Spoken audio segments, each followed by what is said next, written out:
ಶುಭ ಮುಂಜಾನೆ. ಯೇಸುವಿಗೆ ಸ್ತೋತ್ರ.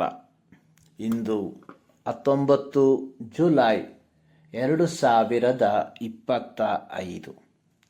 ಈ ದಿನದ ಧ್ಯಾನ ಭಾಗ ಪೌಲನು ಕೊಲೊಸ್ಸೆಯವರಿಗೆ ಬರೆದ ಪತ್ರಿಕೆ 1ನೇ ಅಧ್ಯಾಯ 24ನೇ ವಾಕ್ಯದ ಪ್ರಾರಂಭ ಭಾಗ.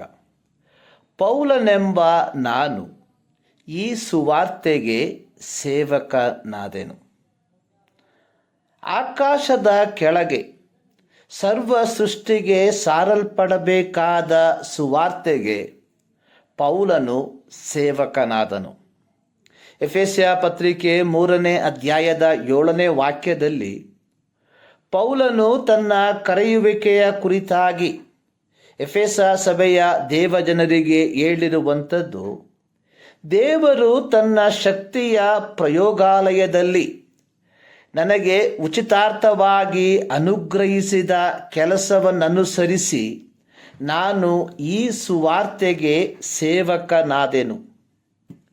ಸುವಾರ್ತೆ ಏನೆಂಬುದನ್ನು ಇದೇ ಎಫೆಸ್ಯ ಪತ್ರಿಕೆ 3ನೇ ಅಧ್ಯಾಯದ 6ನೇ ವಾಕ್ಯದಲ್ಲಿ ಸ್ಪಷ್ಟವಾಗಿ ಪೌಲನು ವಿವರಿಸಿ ಬರೆದಿದ್ದಾನೆ.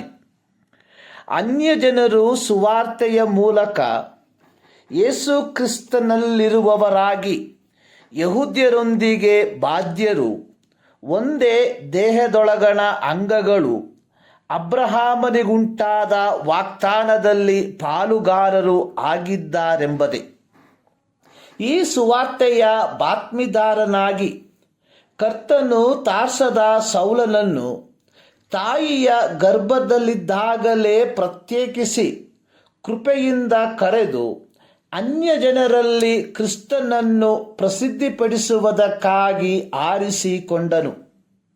ಅಪೊಸ್ತಲರ ಕೃತ್ಯ 9ನೇ ಅಧ್ಯಾಯದ 15ನೇ ವಾಕ್ಯದಲ್ಲಿ ಕರ್ತನು ಪೌಲನ ಕುರಿತಾಗಿ ಅನನ್ಯನೆಂಬ ಶಿಷ್ಯನಿಗೆ ಹೇಳಿದ್ದು, ಆ ಮನುಷ್ಯನು ಅನ್ಯ ಜನರಿಗೂ ಅರಸುಗಳಿಗೂ ಇಸ್ರಾಯೇಲ್ಯರಿಗೂ ನನ್ನ ಹೆಸರನ್ನು ತಿಳಿಸುವುದಕ್ಕಾಗಿ ನಾನು ಆರಿಸಿಕೊಂಡ ಸಾಧನವಾಗಿದ್ದಾನೆ. ಪೌಲನು ಈ ಸುವಾರ್ತೆಗೆ ಸೇವಕನಾದದ್ದು ತನ್ನ ಸ್ವ ಇಚ್ಛೆಯಿಂದಲ್ಲ, ಬದಲಾಗಿ ಕರ್ತನ ಆರಿಸುವಿಕೆಯ ಅನುಸಾರವಾಗಿ ಆಗಿತ್ತು. 1 ಕೊರಿಂಥ 15ನೇ ಅಧ್ಯಾಯದ 9-10 ವಾಕ್ಯದಲ್ಲಿ ಪೌಲನು ತನ್ನನ್ನು ಕುರಿತು ತಾನು ಹೇಳಿರುವಂಥದ್ದು, ನಾನಂತೂ ಅಪೊಸ್ತಲರಲ್ಲಿ ಕನಿಷ್ಠನಷ್ಟೇ. ನಾನು ದೇವರ ಸಭೆಯನ್ನು ಹಿಂಸೆ ಪಡಿಸಿದ್ದರಿಂದ ಅಪೊಸ್ತಲನೆನಿಸಿಕೊಳ್ಳುವುದಕ್ಕೆ ಯೋಗ್ಯನಲ್ಲ. ಆದರೆ ನಾನು ಎಂಥವನಾಗಿದ್ದೇನೋ ದೇವರ ಕೃಪೆಯಿಂದ ಅಂಥವನಾಗಿದ್ದೇನೆ. ನನಗುಂಟಾದ ಆತನ ಕೃಪೆಯು ನಿಷ್ಫಲವಾಗಲಿಲ್ಲ. ಪೌಲನು ಕರೆಯುವಿಕೆಗೆ ಅನುಸಾರವಾಗಿಯೇ ತನ್ನ ಜೀವಿತಾವಧಿಯಲ್ಲಿ ಶಿಲುಬೆಗೆ ಹಾಕಲ್ಪಟ್ಟ ಕ್ರಿಸ್ತನನ್ನು ಮಾತ್ರ ಪ್ರಚುರಪಡಿಸುವಂಥವನಾಗಿದ್ದನು. ಸುವಾರ್ತೆ ಅನ್ನುವಂಥದ್ದು ಯೇಸು ಕ್ರಿಸ್ತನ ಮೂಲಕ ದೊರಕುವ ರಕ್ಷಣೆಯ ಶುಭ ಸುದ್ದಿ.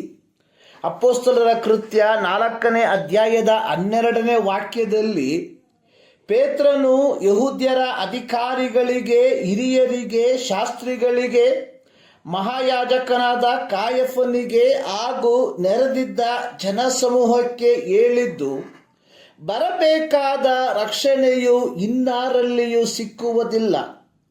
ಆ ಹೆಸರಿನಿಂದಲೇ ಹೊರತು ಆಕಾಶದ ಕೆಳಗೆ ಮನುಷ್ಯರೊಳಗೆ ಕೊಡಲ್ಪಟ್ಟಿರುವ ಬೇರೆ ಯಾವ ಹೆಸರಿನಿಂದಲೂ ನಮಗೆ ರಕ್ಷಣೆಯಾಗುವುದಿಲ್ಲ.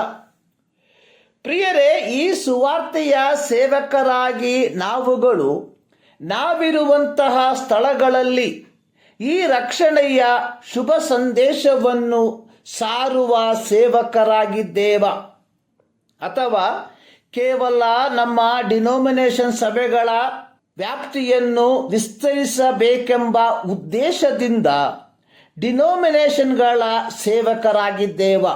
ಈ ಮುಂಜಾನೆಯಲ್ಲಿ ಸರ್ವಶಕ್ತನಾದ ದೇವರು ಈ ಮಾತುಗಳ ಮೂಲಕ ನಿಮ್ಮನ್ನು ಆಶೀರ್ವದಿಸಲಿ.